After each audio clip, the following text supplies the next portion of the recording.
Hi students, today we are going to discuss a new topic, quadrilaterals.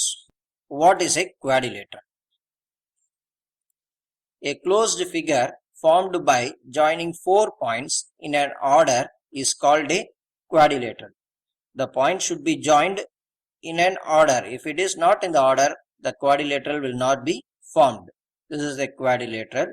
I have joined 4 points. This is point number 1, 2, 3, 4. We have 4 points and these 4 points are joined in the order so that we get a quadrilateral. Suppose I have 4 points like this. If I am not going to join it in this order, in this cyclic order, this won't form a quadrilateral. This is not a quadrilateral. So always it should be joined in an order. A quadrilateral has 4 sides. 1, 2, 3, 4 sides, and it has 4 angles. 1, 2, 3, 4. Similarly, we will have 4 vertices. These endpoints are called as vertices. We will have 4 vertices. In a quadrilateral ABCD, AB, BC, CD and DA are the 4 sides and ABC are the 4 vertices. If this point is A and this is B and this is C and I am naming this vertex as D. Now we have 4 vertices. In this quadrilateral ABCD, this side AB, BC, CD and AD are called 4 sides. And this A, B, C and D are called as vertices. Angle A, angle B, angle C and angle D are the 4 angles formed at the vertices. And we will have the diagonals, that is AC. This AC and BD are the 2 diagonals of the quadrilateral ABCD. Now we are going to discuss the angle sum property of a quadrilateral. Already in the chapter number 6, we have discussed about the angle sum property of a triangles. The sum of the interior angles of a triangle is 180 degree. Like that, here we are going to see the angle sum property of a quadrilateral. That is, the sum of the interior angles of a quadrilateral is 360 degree. For triangle it is 180 degree and for quadrilateral it is 360 degree. I will give you the proof of this. So I am going to consider a quadrilateral ABCD. I have taken a quadrilateral ABCD and I am drawing the diagonal also. I am joining the AC. I am drawing only one of its diagonal. Now when I draw the diagonal, this quadrilateral is been divided into 2 triangles. Now I am going to use the angle sum property of the triangle.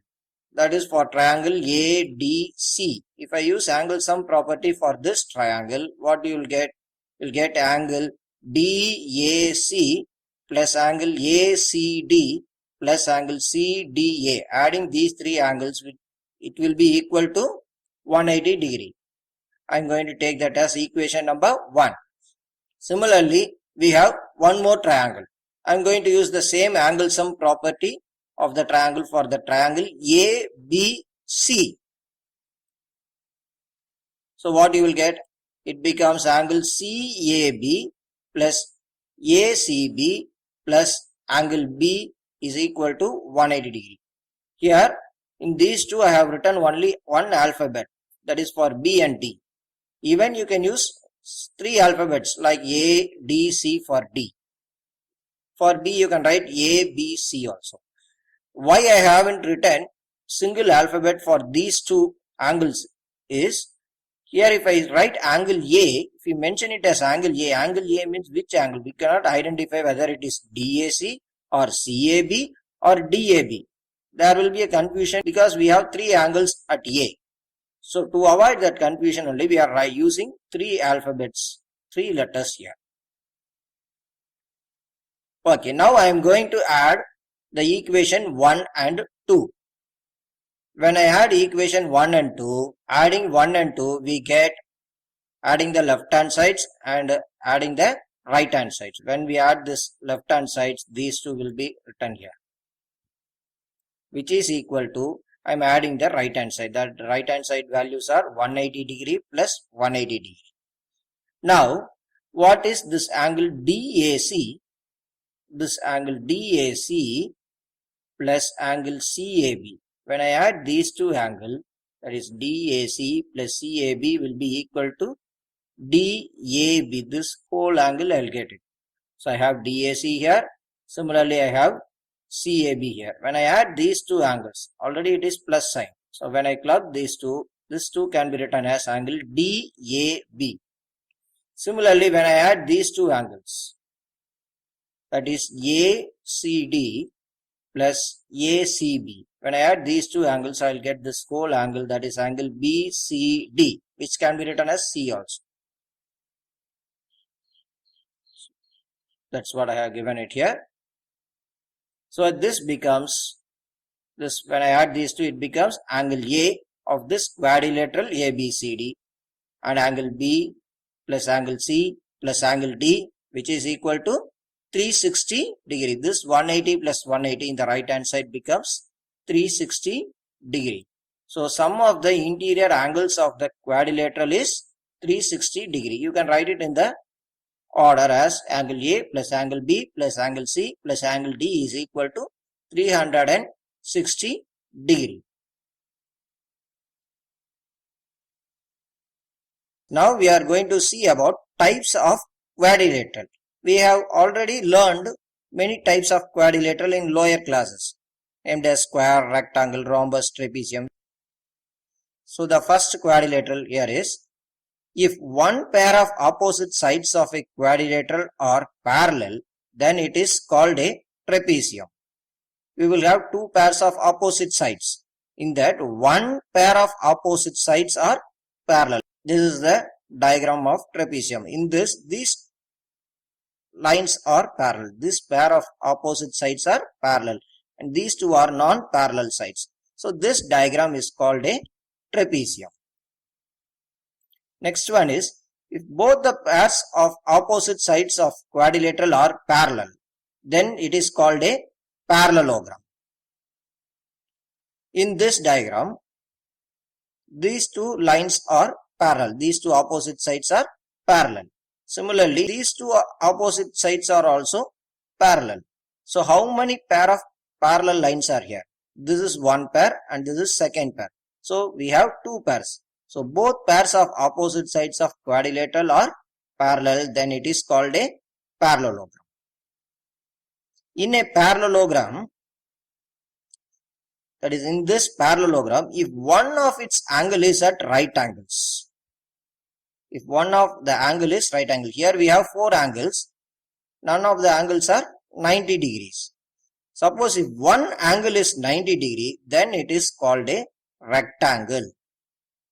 If one angle is 90 degree, automatically the adjacent angle also will be 90 degree, because the sum of the adjacent angles should be 180 degree. So if one angle is 90, the other angle also will be 90. So this becomes a rectangle. The parallelogram becomes a rectangle if any one of its angle is a right angle. If all the sides are equal, then it is called a rhombus. In this parallelogram, these two sides are little bit bigger when I compare to these pairs of parallel lines. So if all the sides are equal, then it is called rhombus. In this, all the four sides are equal in length and none of the angle is 90 degrees. Even this parallelogram becomes a square with two conditions. That is, if all the sides are equal and any one of the angle should be 90 degree. If any one of the angle is 90 degree, then this parallelogram becomes a square. In quadrilateral ABCD, if AD is equal to CD, AD is equal to CD and AB is equal to CB, AB is equal to CB, That is, two pairs of adjacent sides are equal. These two are adjacent sides. They are equal in length. And these two pairs of adjacent sides are equal in length. Then this is not a parallelogram. This is called a kite. Note, a square, rectangle and rhombus are all parallelograms. All these three diagrams will form a parallelogram. We can say it as parallelogram. Square, rectangle and rhombus are called a parallelogram, whereas kite is not a parallelogram. A square is a rectangle. A square can be said as rectangle and also called as a rhombus. A parallelogram is a trapezium. And a kite is not a parallelogram. And trapezium is not a parallelogram, because in parallelogram two pairs of opposite sides should be parallel. In trapezium only one pair of opposite side is parallel. So a trapezium is not a parallelogram, whereas parallelogram is a trapezium. Similarly, a rectangle or a rhombus is not a square. A square can be said as rectangle or rhombus, whereas rectangle or rhombus cannot be said as a square. Now let us see the properties of the parallelogram, which will be helpful for us to do the problems of exercise 8.1 and 8.2. Theorem 8.1 is, a diagonal of a parallelogram divides it into two congruent triangles. We will have a parallelogram. Draw a diagonal for this parallelogram. This parallelogram has been divided into two congruent triangles. This triangle and this triangles are congruent. Then theorem number 2 is, in a parallelogram, opposite sides are equal. That is, these two sides are equal in length and these two sides are equal in length. You can say this one in vice versa. That is, the converse part of theorem 8.2 is theorem 8.3. If each pair of opposite sides of a quadrilateral is equal. If each pair of these opposite sides are equal, then we call this quadrilateral as a parallelogram.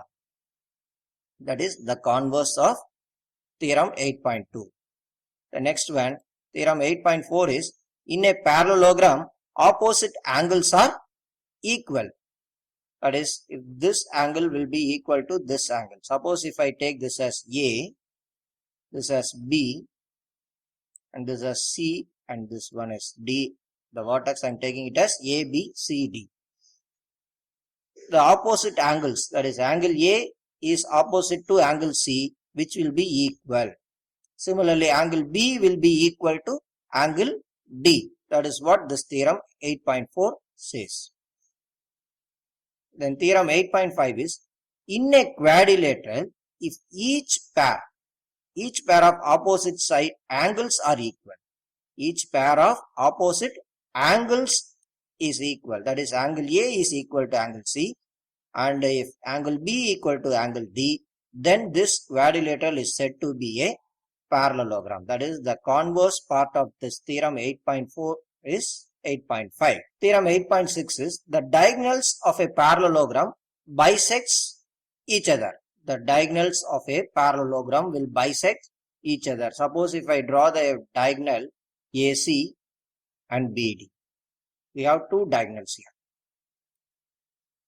Let us take the vertices as we have done it earlier, AB, CD.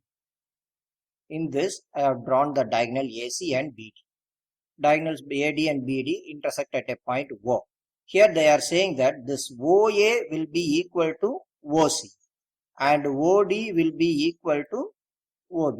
This is what it says. The diagonals of a parallelogram bisects each other. Bisects means dividing into two equal halves. This AC is divided into two equal halves. That is, OA will be equal to OC, or it can be written as half. OA has half of AC. Similarly, OB is equal to OD, which is equal to half of BD. Then theorem 8.7 is, if the diagonals bisects each other, then it is a parallelogram. That is, the converse part of theorem 8.6 is theorem 8.7. Here diagonals bisects each other, if this is the condition, then we can say that this quadrilateral ABCD is a parallelogram. We are going to apply these properties in the problem. So you have to be thorough with these properties. Thank you.